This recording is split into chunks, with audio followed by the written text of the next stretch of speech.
अस्सलाम वालेकुम व्यूवर्स, कैसे हैं आप सब। आज एक नए सेशन में हाजिर हुआ हूँ। आज एक टॉपिक लेके आए हैं, section 22A 22B CRPC। 22A 22B CRPC हमें कहाँ पे काम आता है? हम वहाँ पे इसको अप्लाई करते हैं जहाँ पे पुलिस ऑफिशल्स आपका FIR या रोजनामचा दर्ज नहीं करता। For the sake of argument, देखिए, अगर कोई जुर्म रूनुमा होता है, अगर कोई कंप्लेनेंट थाने जाता है, अगर जुर्म की नोयत कॉग्निजेबल काबिल दस्तंदाजी होती है,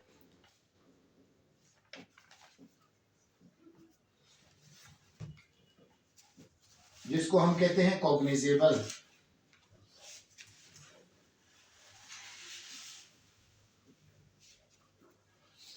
कॉग्निजेबल ऑफेंस में हमेशा FIR लॉज होती है सेक्शन 154 CRPC में।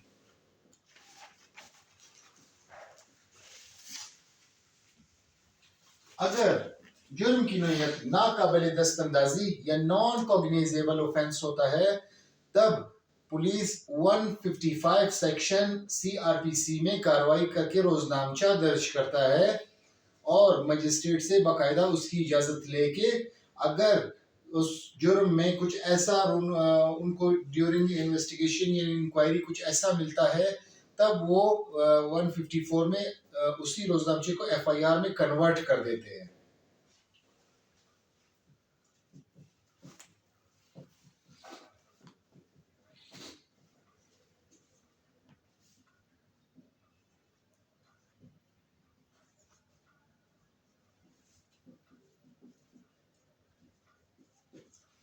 Non cognizable under section 155 CRPC।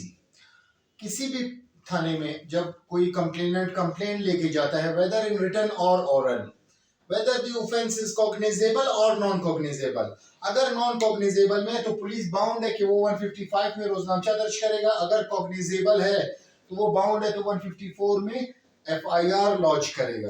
FIR means first information report, FIR launch करेगा। अगर पुलिस नहीं दर्ज करता, ना FIR लॉन्च करता है, ना रोजनामचा दर्ज करता है, फिर क्या करेंगे हम? फिर हम कोर्ट आएंगे, कोर्ट ऑफ सेशन या high court. Court of session की जुरिस्डिक्शन बनती है या हाई कोर्ट की जुरिस्डिक्शन बनती है। एप्लीकेशन हम कंप्लेनेंट के साइड से बनाएंगे। Before filing of that application before the session court और हाई कोर्ट, हम क्या करेंगे, उस SHO के खिलाफ SP ऑपरेशन जो थाने को हेड करता है, उसको हम एप्लीकेशन देंगे SHO के खिलाफ कि ये आपका SHO है, ये FIR या रोजनामचा दर्ज नहीं कर रहा। अगर SP भी उसके खिलाफ कोई कार्रवाई नहीं करता, तब हम सेक्शन 22A 22B की एप्लीकेशन फाइल करेंगे कोर्ट ऑफ सेशन या हाई कोर्ट में।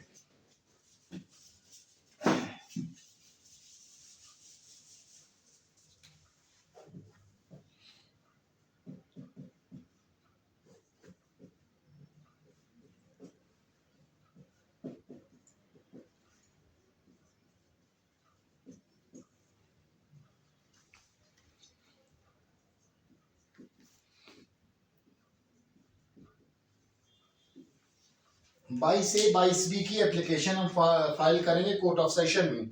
22A 22B की एप्लीकेशन फाइल हो गई कोर्ट ऑफ सेशन में। सेशंस कोर्ट क्या करेगा? सेशंस कोर्ट करेगा नोटिस। नोटिस करेगा, किसको करेगा? SHO को, कंसर्न SHO को।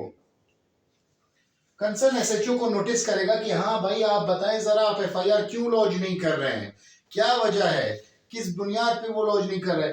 SHO साहब जो भी कोर्ट उसको टाइम देगी कि इस केस को फिक्स करने के लिए, उन दिनों में जिस दिन पेशी होगी उस दिन आके अपना रिपोर्ट सबमिट करवा देगा। जब रिपोर्ट सबमिट करा देगा, तब आपने क्या करना होगा? ड्यूरिंग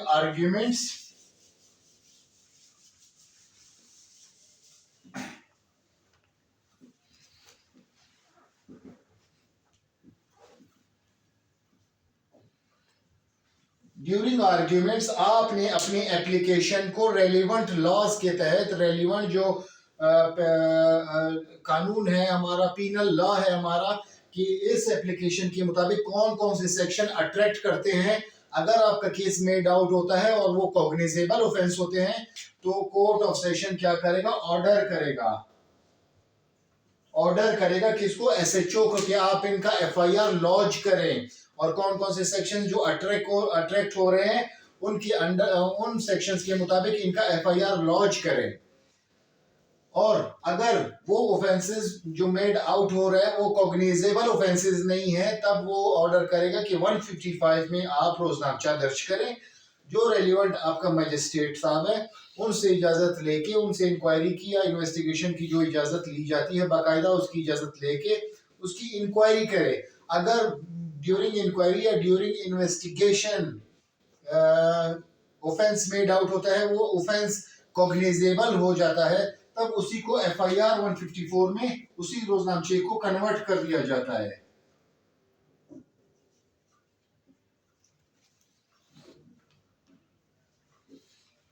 सेम प्रोसीजर अप्लाई होता है हाई कोर्ट में। सेम प्रोसीजर हाई कोर्ट में, अगर आपका एप्लीकेशन डिसमिस हो जाता है तो आप अपील इसकी करेंगे हाई कोर्ट को। अगर अलाउड होता है, अगर कोई भी इस ऑर्डर से एग्रीड होता है तो वो हाई कोर्ट जा सकता है। वेरी सिंपल, इसकी समरी एक दफा देख लेते हैं। अगर कोई ऑफेंस कॉग्निजेबल हो तब सेक्शन 154 सीआरपीसी में एफआईआर लॉन्च होगा। अगर नॉन कॉग्निजेबल है तो 155 में कार्रवाई होगी, रोजनामचा दर्ज होगा। अगर एसएचओ इसकी रिपोर्ट दर्ज नहीं करता कंप्लेनेंट की, तब आप एक एप्लीकेशन के जरिए एसपी इन्वेस्टिगेशन को एप्लीकेशन देंगे कि ये एसपी ऑपरेशन को एप्लीकेशन देंगे कि एसएचओ अपनी कार्रवाई नहीं कर रहा। अगर वो भी 24 घंटे के अंदर कार्रवाई नहीं करता तो दोनों को बेस बना के आप सेक्शन 22 और 22B में सेशन कोर्ट या हाई कोर्ट में एप्लीकेशन फाइल करेंगे, एसएचओ को पार्टी बनाएंगे उसमें, और जो आप जिनके खिलाफ आप एफआईआर लॉन्च कर रहे हैं उनको पार्टी बनाएंगे। कोर्ट ऑफ सेशन नोटिस करेगी एसएचओ को कि आए जरा आप बताएं कि क्या हो, क्यों आप एफआईआर लॉन्च नहीं कर रहे हैं। ड्यूरिंग आर्ग्यूमेंट्स आपने अपना केस स्टेब्लिश करना होगा और जो सेक्शंस अट्रैक्ट कर रहे हैं वो बताने होंगे। कोर्ट ऑर्डर करेगा, अगर एक्सेप्ट होता है तो एफआईआर लॉन्च करने के ऑर्डर्स होंगे, अगर रिजेक्ट होता है तो आप अपर फोरम पे हाई कोर्ट जाएंगे। तो ये एक बहुत ही शॉर्ट और सिंपल टॉपिक है विच इज़ वेरी इंपॉर्टेंट। बहुत सारे लोग कंफ्यूज हो जाते हैं कि एफआईआर तो लॉन्च नहीं कर रहे एसएचओ साहब, अब हम क्या करें। तब आप लोग जो है ना बहुत मजबूर होके अपना केस छोड़ देते हैं या राजीनामे की तरफ जाते हैं। तो इंशाल्लाह ताला मिलने नेक्स्ट टॉपिक के साथ बहुत जल्द हाजिर होऊंगा। Keep watching my channel, thank you very much.